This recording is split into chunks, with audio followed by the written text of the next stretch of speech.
wonder.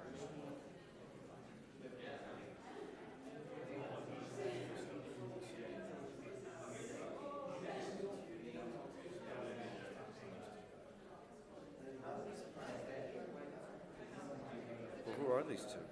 That's the DA McMahon and No, DA. I could read that. But where are they from? I have to remember. Well, you look up that one. Oh. That one's the Nassau one, you said? Nope, Rensselaer.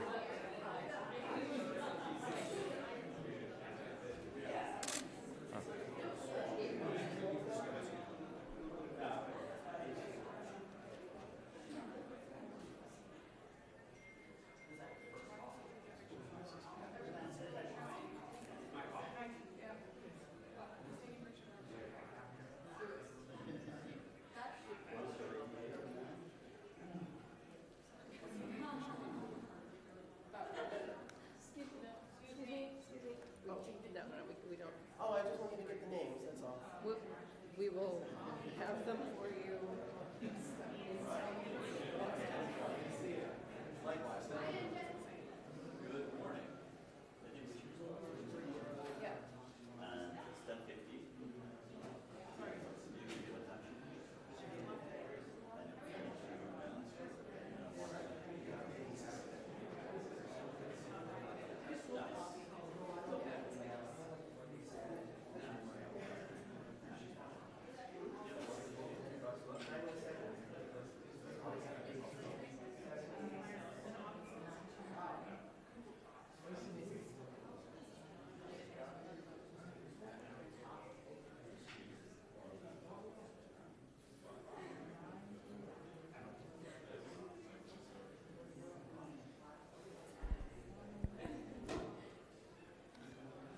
Is everyone good? Should we? Testing, 1, 2. Testing, 1, 2, 3. Test. Check, 1, 2. Oh, everyone's alive.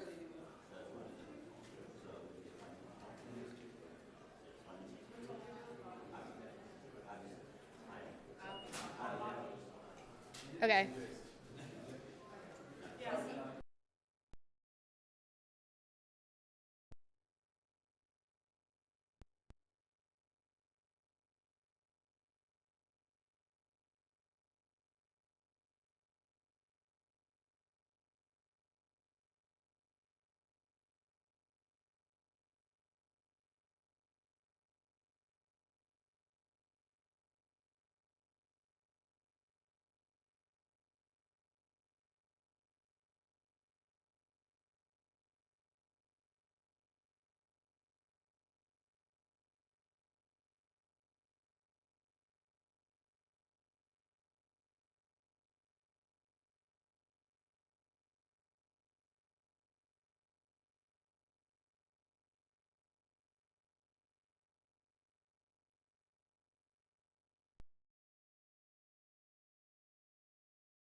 We need to get the two.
Morning.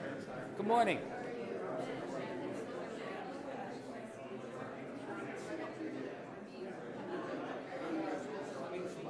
Yes.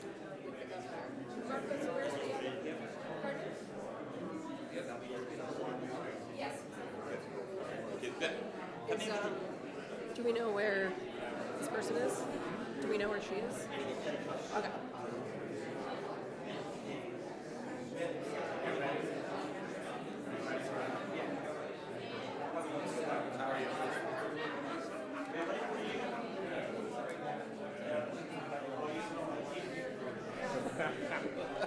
I'm standing in front.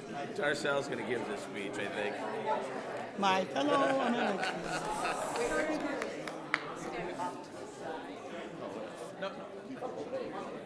Kate. Good morning. All right, Darcel, you're on.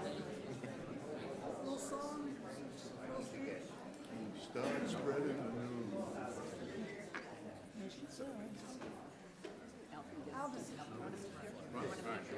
Big counters. So wherever you're going. Your little counters in the back. All right. No, she's gonna be there. We're probably gonna move up closer. I don't know this. I do what Melinda tells me to do. Who starts? At least in my mind. Yeah, I think we need to decide. I don't even have a medium. In my mind. Is that?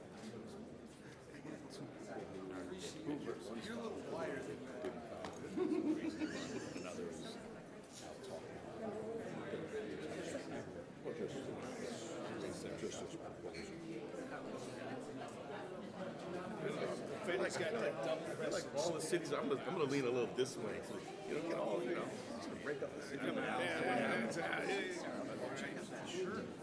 All of them here. All Fred. Some of them need to move over.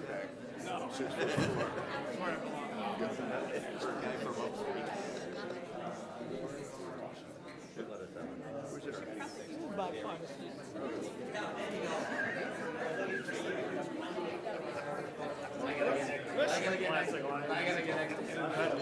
Some to move over here. Hey, you don't want to move over this morning? Come on. We need some more women. Look at all those guys over there. All right.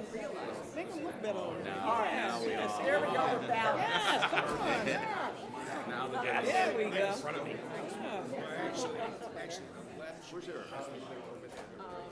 To the men. Area is right there.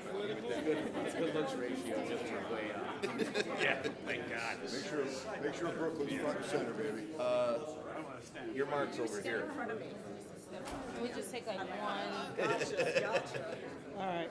You want everybody to move up a little? Move up? Darcel is so shy. What? How far up? I said Darcel's so shy she got here first. Yeah, that's right. Come on.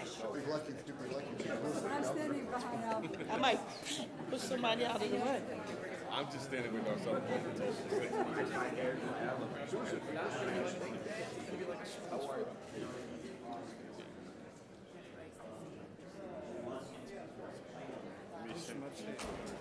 Sir.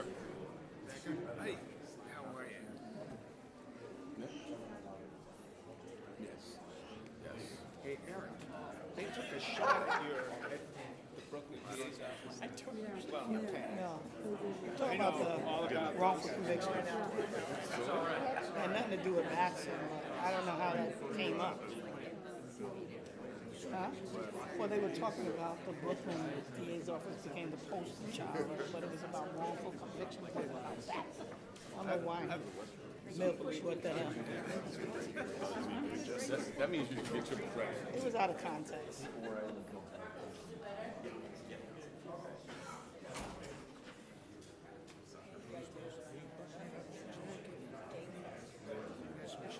They go deer hunting because they had it.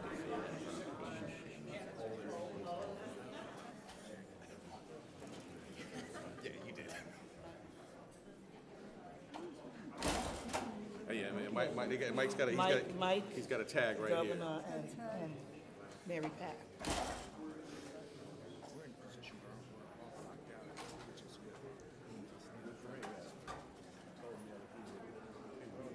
He's a new John Goodman.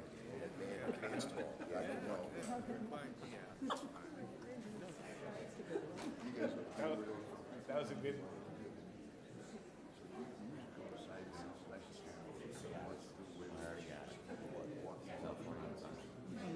Turn myself in.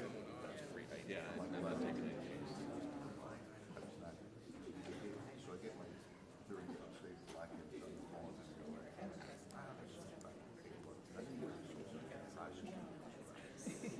so I go,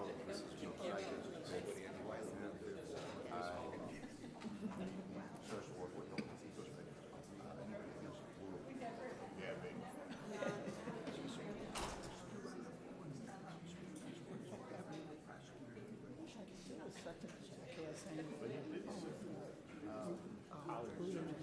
Yeah, that was, yeah, I think he started to say no. College.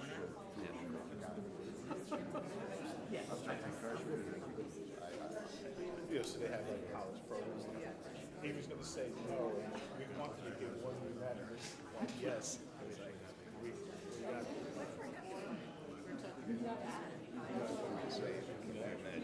My ears were ringing all night. You keep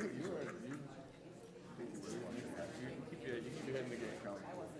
It's very interesting. I outkicked my coach.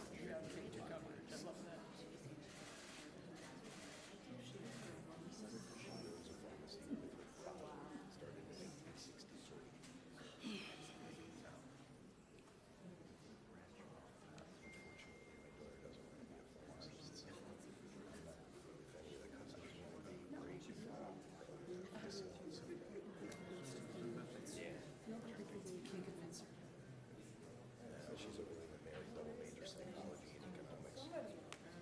Lincoln, like law school. My hands are cold. The other room is so hot. It's cool and luncheon. I guess I can't go because I got to attend an hour at famous night at Mike Furry's. I could always say. Lunch?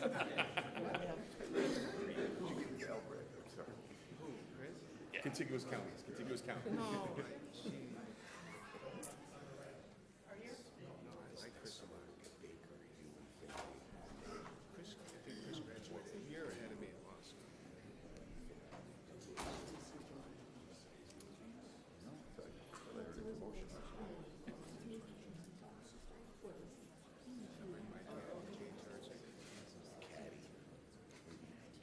Golf pro.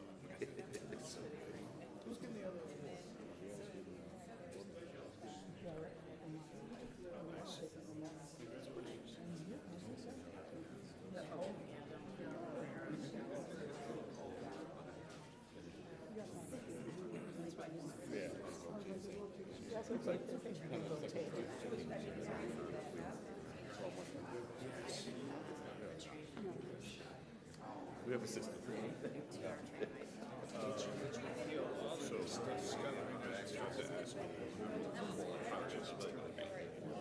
Was that discussed? Yeah, was it Danny alone?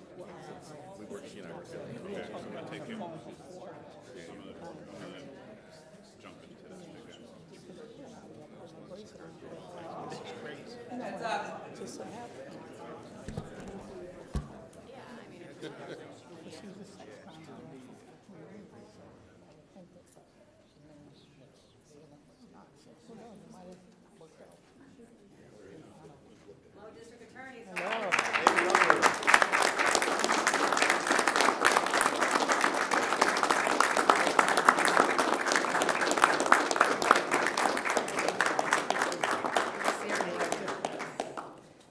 So proud to be here this morning with the District Attorneys Association of the State of New York for one of their meetings. The organization is led by Staten Island's own Mike McMahon, and our give Mike a round of applause. And Rensselaer County's Mary Pat Donnelly will be taking office in June at the next meeting, so she's the incoming president. And I do want to say at the outset, I have relied so much on the advice and the life's experiences of the people standing behind me as part of this organization. We've been through many challenges, and we're always trying to find the right balance in the performance of justice, because that is what we're all expected to do. And their advice, their counsel, their tweaks to laws or whole ideas for laws are really important. I want to tell them I'm grateful for that partnership. It really means a lot, because we are all here to fight for public safety. That's what our job is. But today we're going to talk about a subset, and that is the issue of recidivism. And we're continuing to see real urgent problem of revolving door of criminals who are arrested and then let out on technicalities, free to commit crimes again. There's one example. There's so many examples, but there's one example. Someone slashes a stranger on the subway, and the court had to dismiss the case because they said the prosecutors took too long because they were looking for a medical record from the victim that the victim had forgotten about. Unrelated to the circumstances, but that was the technicality that allowed that case to be thrown out and that individual to get out again. It's hard to believe. And that's a sort of unacceptable outcome that we've seen all over, and we're trying to address that. And it goes back to the discovery laws that were passed in 2019. Now, I understand why the reforms were necessary. Everyone deserves a fair, speedy trial.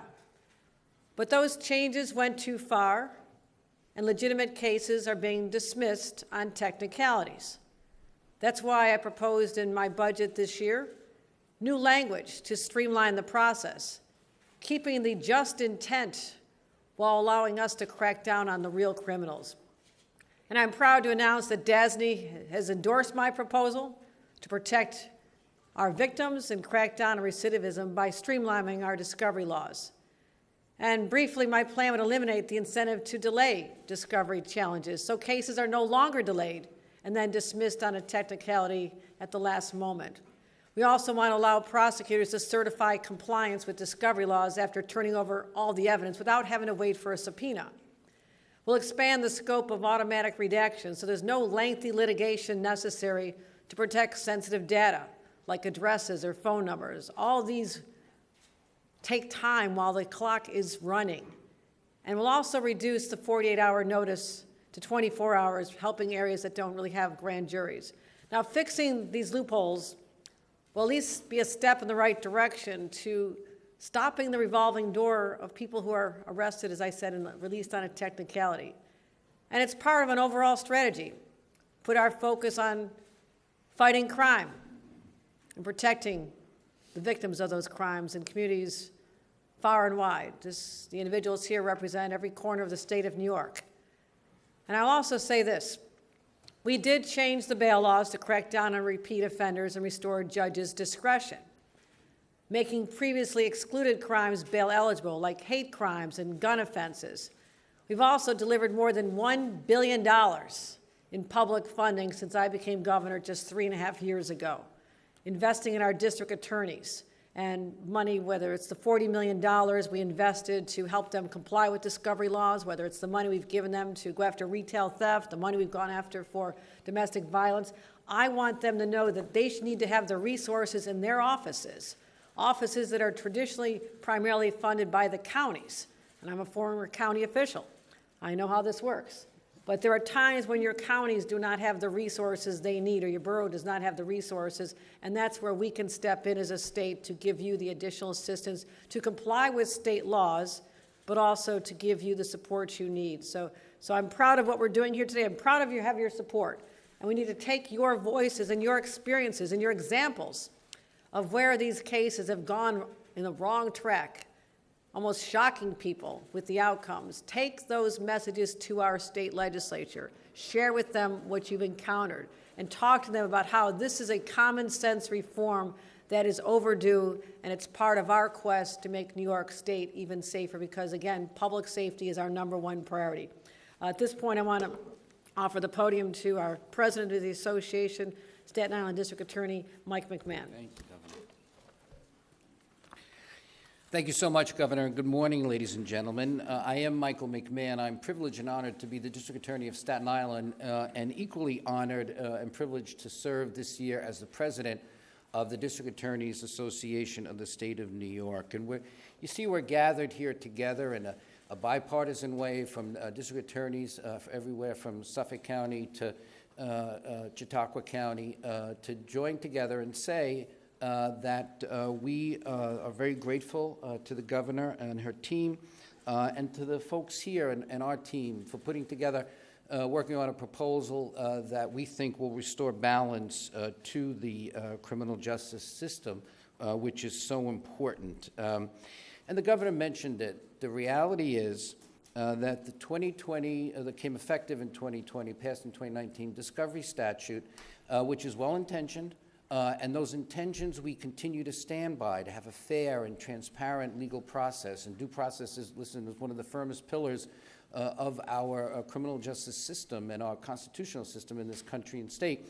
But there have been some unintended consequences from that law, and we are here today to adjust that law to make it more fair, make it more practicable, and also to continue to ensure public safety. Because, look, New Yorkers are asking, why is there this revolving door of justice here? Why are people being arrested and being put back out on the streets, and quite often committing, recidivating and committing similar crimes, and sometimes graduating up to more violent crimes? And the reason is one word: discovery. And the changes that were made to the law, the unintended consequences of discovery, and we've worked very hard to put together a proposal that addresses these unintended consequences. And let me be very clear that the free, fair, and full sharing of discovery with defense counsel, as I said, is a bedrock of American jurisprudence, and we stand by that today. We restore some elements like relevance and due diligence into the law, more realistic timeframes, as the governor mentioned. You know, there are some counties in the state that don't have grand juries every day, including Staten Island. And so the 24-hour rule to the 48-hour rule exchange for statements is also very important. In conclusion, our proposal is not a return to the bad old days or a reversal of true reform. It's a much-needed adjustment that will relieve prosecutors of onerous burdens and make certain that cases are not being dismissed wholesale, while ensuring that defense counsel has everything they need to adequately defend their clients. So we thank the governor. I thank my brothers and sisters from DASNY who work so hard to ensure public safety, to do justice, to do the right thing every day. And we look forward together, joining with your voice, Governor, joining together with the business community, joining together with those who advocate on behalf of crime victims, advocating on behalf of the men and women who represent retail workers and transit system workers and police officers and others to make sure that we restore total public safety across the state. So thank you very much. Should I? Yeah, and thank you. And now it's my privilege to introduce Mary Pat Donnelly, the DA from Rensselaer County, who is the president-elect of the State DA's Association. Thank you, Governor. Thank you, DA McMahon. It's a privilege to represent my small county in upstate New York amongst all these wonderful prosecutors from around the state. New York is very diverse. Every county is different, but the problems are the same, and the crime is the same around this state. In 2019, when the reforms were handed down, New York prosecutors understood the goal to provide early access to critical evidence to result in a fair and speedy resolution of criminal charges. What we also knew at that time and understood and warned about was that no office in New York State had the infrastructure or the funding to make it happen. Compliance was impossible.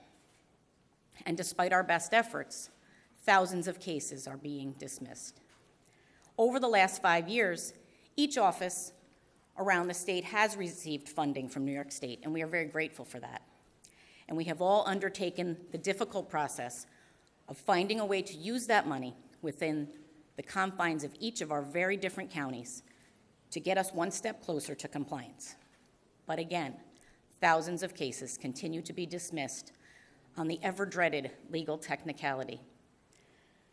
The proposal that the governor has put forth in consultation with the DAs around the state provides a confirmation, an explanation, and a reasonable tweak to the law that will allow good faith compliance to prevail.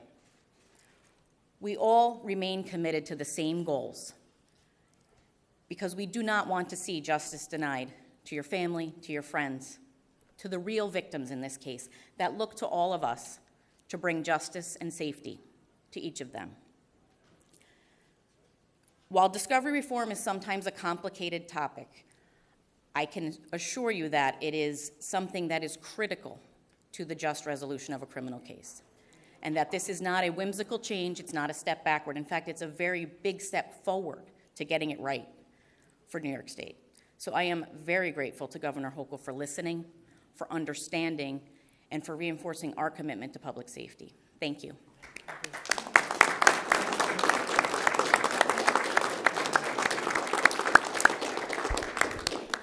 All right, folks, we're going to do both on and off topics today, but while we have the district attorneys, we're going to focus on topic about discovery reform. Do you have any questions on that? Start, Matt, and then Andrew. Governor, will the DA's office commit, will DAs commit to forwarding material that you receive from the police department immediately upon receipt to the defense? And if not, why would you not do that? Can I answer the question? Yeah, I And then I have a question. No, that's good. That's a fair commitment. That happens now. That's the whole discovery process. We acquire the material, and we turn it over, and we do it as expeditiously, as quickly as possible. And we know that anything we receive from any police department that may be relevant to the case has to go into the hands of the defense counsel. We do that automatically. Andrew? Maybe one of the sitting DAs can talk about this too. One of the criticisms of discovery before it was changed back in 2019 is that people would sit at Rikers for a shoplifting charge, and they would have no idea when their case was going to be updated. So what safeguard is in place now to prevent a return to what you refer to as the bad old days? Yeah. You're a city district attorney? I am. You know what?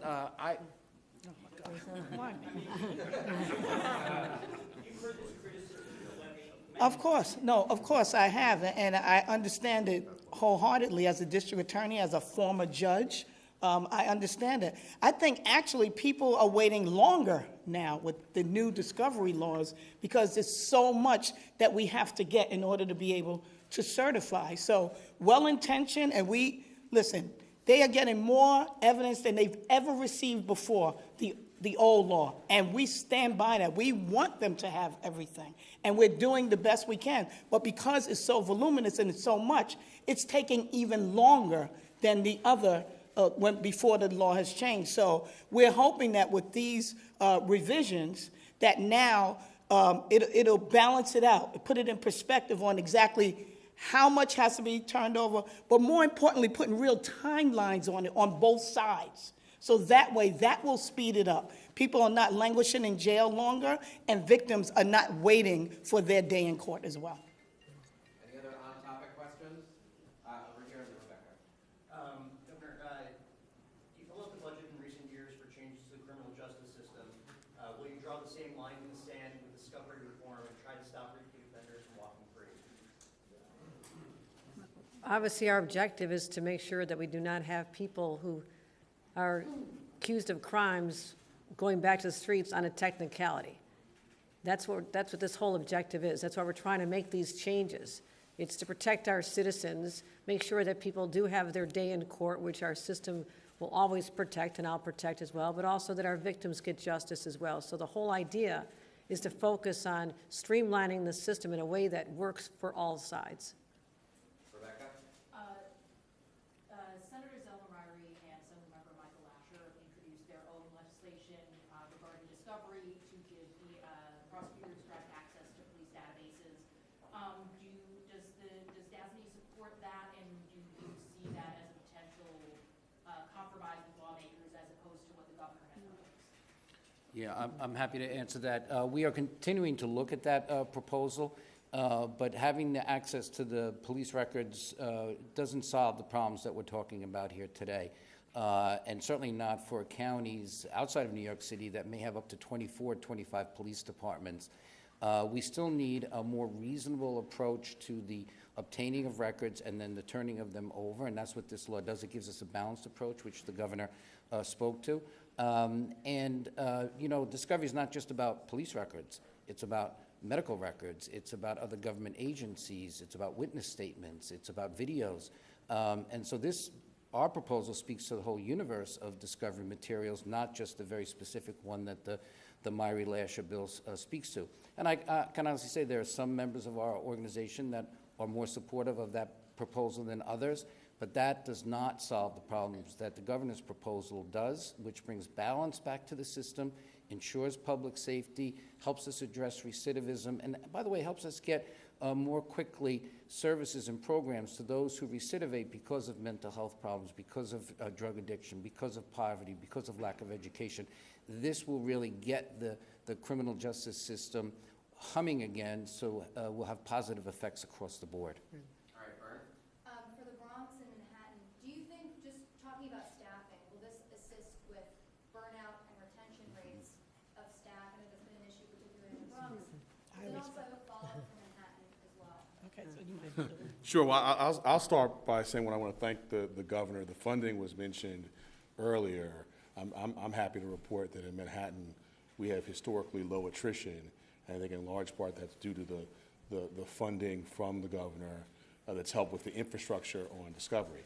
Now, we still have very significant issues relating to the substance of the work, and we need this statute to be passed.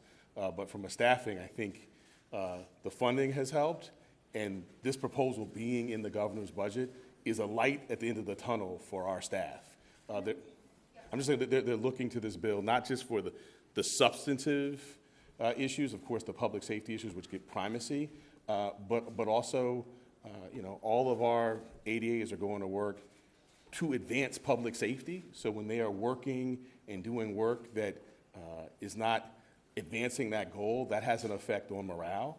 So in addition to obviously the public safety goals, which is why we're all here, I do think this will help with morale. But I want to note attrition is historically low in Manhattan. And then DA, as your office continues to investigate Ingrid Martin, former top aide in the mayor's That's not office, wrong have topic. any connections been made with Mayor Adams? I'm not going to address any ongoing matters. Do you want to address the other topic? We Off topic. All right, I think we're good. All right. Yeah, Okay, All right, I want to thank our DAs for being here. All The right. governor's gonna All right, come thanks, back thanks for so much. off-topic questions in just a couple minutes. We'll see you in a few minutes. Thank you, Governor. thank you.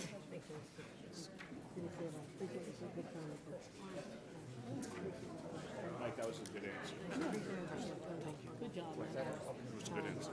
Governor, Yes, I will. He always spoke so highly of go eat now, right? Governor, We appreciate his comment. good to see you again. We met, you gave my wife Heather an award pharmacy for pharmacy years ago with her in Oxford, New York. She's doing great, still working 80 hours a week, serving our community. So, I will. Governor Joe from County. Just want to say thank you for all the money you put into making this. Anytime. Appreciate it. Good job.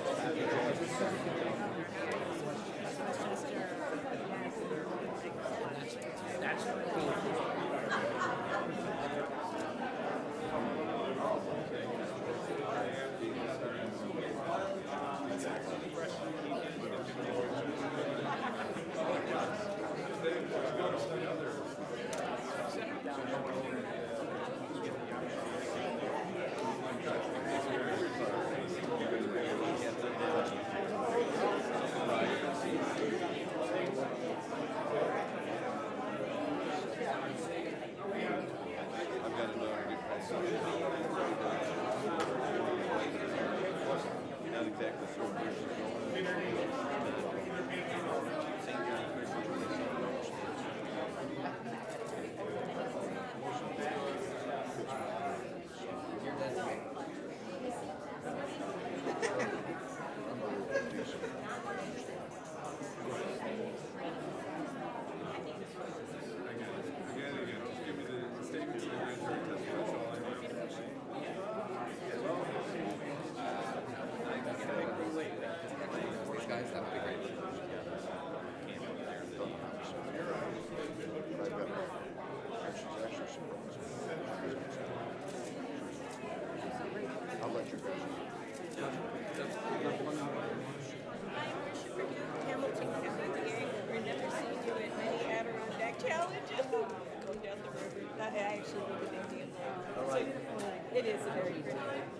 talent, folks.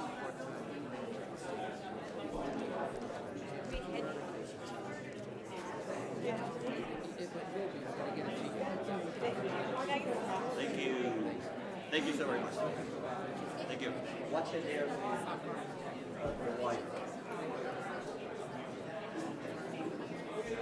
Thank you. Watch it.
I know, but I get it.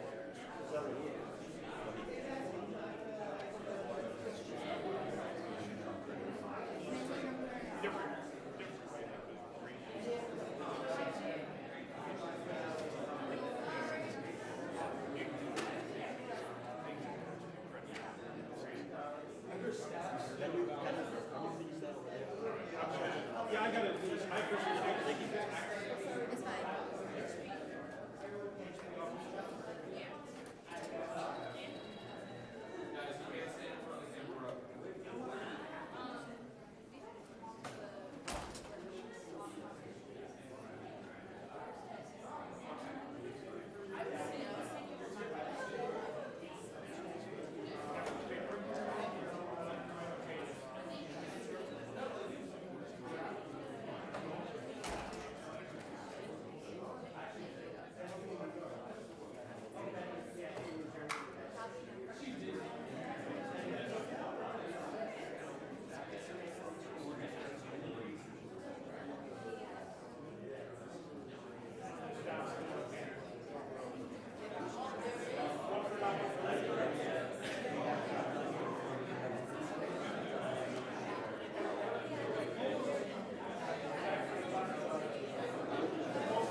Yes, sir.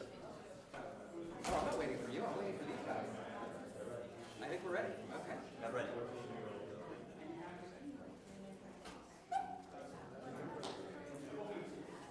All right, Sabrina.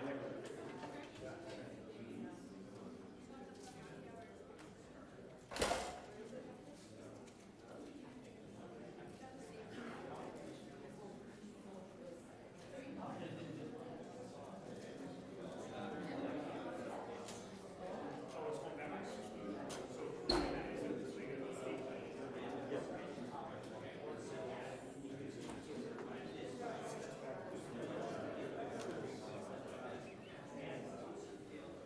up?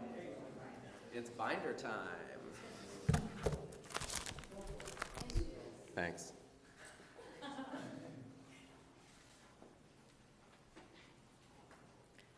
I've decided to switch roles with Avi, and Avi will play the role of Governor Hochul today. Come on up here, Avi. It's all right. Happy to take any questions. Thank you for joining us here today as we talk about important public safety reforms that'll strike the right balance between the rights of our defendants, but also the rights of our victims who are entitled to have justice and safety in their communities. Any questions? Left to right, directionally, not ideologically. We'll start with Andrew. Governor, you've spoken twice with President Trump this week, most recently yesterday morning, unless you talked to him again today. But can you characterize his awareness of how congestion pricing has been working so far? Were you able to say to him, look, the traffic's gotten better? Did he have any acknowledgement of how it's working? Give us some flavor of how that went. First of all, I'm not going to disclose the contents of the conversations I have with the president. It is really important for me to do my job representing the people of this state and fight for them, that I keep open lines of communication that are kept confidential. The topic of congestion pricing is something I have spoken about. I'm aware of the change in patterns that are resulting in, certainly for many people's commutes, less time on the road. It's quality of life back in their families. Anecdotally, we all know the case. I had a gentleman from Rockland who said, I now get up at 5:30 in the morning instead of 4:30 in the morning. That is a game changer for you people. So I cannot say what he knows about those stories, but there certainly will be more information as the MTA collects data. So I cannot speak to that. What I'm saying is, did you bring that up? That would be disclosing the contents of my conversation, but I refer you to what I just said a couple minutes ago, okay? Okay. Morgan. Hi, Governor. How are you? Good to see you, Morgan. Good. Two questions. Just one, House Minority Leader Hakeem Jeffries says he's also going to be speaking with you later today about congestion pricing. So just wondering, what his involvement is going to be. And then second, there are reports of the Justice Department is considering dropping the criminal charges against Mayor Eric Adams. I'm wondering if you think that's appropriate. I would have no inside knowledge about that other than what I see that you're reporting. So when you report something, I'll know the circumstances. And so I'm not involved in that at all. And Hakeem Jeffries and I speak about many of the priorities of the state of New York. We spoke a couple days ago about our concern about protecting New York in light of an executive order that for a short time we felt was jeopardizing possibly $93 billion. I mean, those are the areas I'm willing to go out there and fight for New York, make sure that we protect programs for law enforcement we talked about today, our highways, our children's nutrition programs, child care programs, home heating programs. So I look forward to having a conversation with the leader about the impact of that initiative, which we hope is advanced, but we never quite know. He needs to know from me what the impact on his home state is.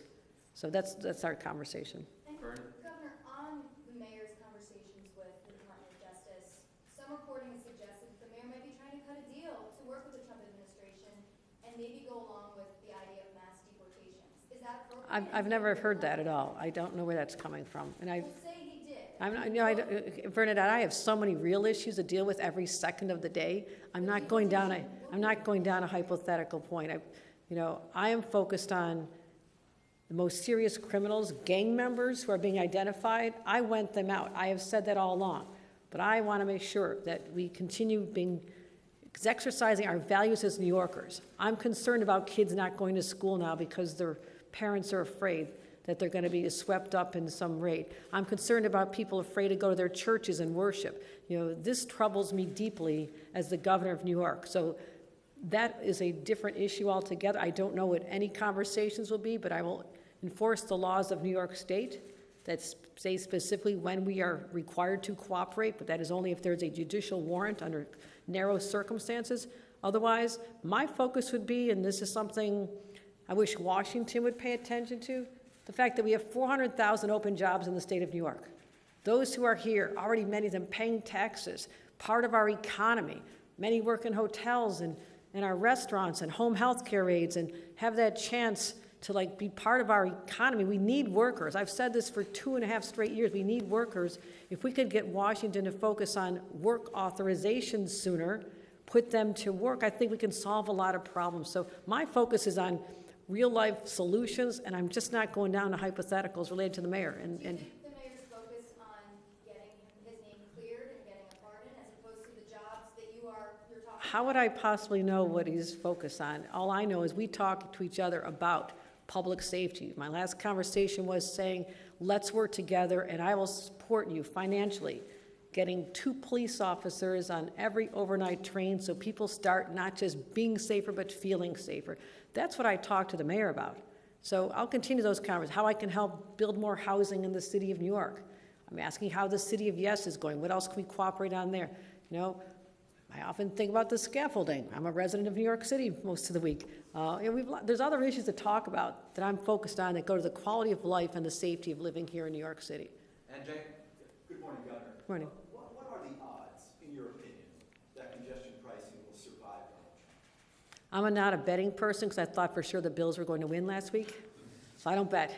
I'm not betting on anything. I'm just saying that he and people around him have said they're not supportive of this, but my job is to advocate on behalf of New York State and our policies with every tool I have, and that is to use my voice and have conversations that are important, I believe, to the process. And as has been publicly disclosed, there's going to be a follow-up conversation on this next week.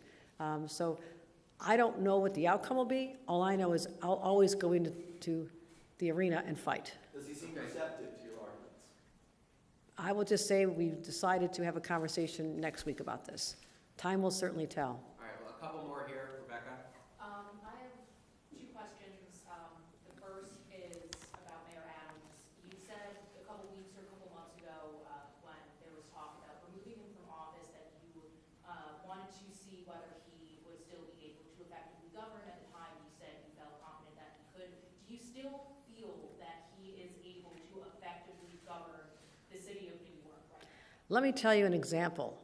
Yesterday, I was at the new Commissioner of Police's breakfast to talk about the state of the police in the city. One of the most important responsibilities that a governor has or a mayor has is to keep their city or their state safe. So let's look at the most important priority. The data that was coming out from Commissioner Tisch and her strategy on focusing on quality of life and redeploying police officers from behind the desk out to the streets, that comes under the mayor. And she gave credit to the mayor for working with her toward that strategy. So just looking at that one metric alone, which I think is the one that most New Yorkers are concerned about, their own safety, that he is working hard with the new team that has been brought in, which obviously I was involved in conversations months ago when there was more instability. And I would say that the situation is stabilized on the area that people care about the most. And just regarding immigration, there was one of the EOs from the president suggested that transportation funding might be tied to immigration enforcement. How concerned are you that the state won't get MTA money if it continues to uphold sanctuary policies? The issue is this. The presidents and his administration have telegraphed and have demonstrated that they want to go after serious criminals, gang members, people who've been accused of crimes or convicted of crimes in their own country but somehow found their way here, or those who commit crimes here. That is something I believe that all New Yorkers would support. So the idea of a sanctuary city being a barrier to that happening, I don't know how that works because our state laws require us to assist when there is a warrant for someone's arrest. That is a whole different story from those individuals that are here already, that, as I just said, I'm trying to find pathways for. So the issue is, it's not resolved at this point. It is still very fluid, but of course I'm concerned. I mean, I'm going to be having to have many challenges that come our way, and I'll stand up to make sure that every dime of federal dollars that we're entitled to as a donor state that gives more to Washington than we receive back in services, that we keep fighting for every dime, whether it's for public transportation or there's to make sure that little kids get the food they deserve to have at a mealtime because their circumstances don't allow their parents to have the resource. I mean, these are people we're fighting for, and I'm very passionate about this, but I also know I have to have relationships that can sometimes maybe bridge this and get us to a better place than we would have been if I didn't have a relationship. So it's going to be complicated times, but we're up to the challenge. Great. One more, Ethan. Governor, if congestion pricing is pulled, do you have a plan in place to fund these massive MTA capital Well, let's go back to the Republican members of Congress who represent, for example, Long Island and the Hudson Valley, whose constituents rely on a highly functioning system to get them to their jobs.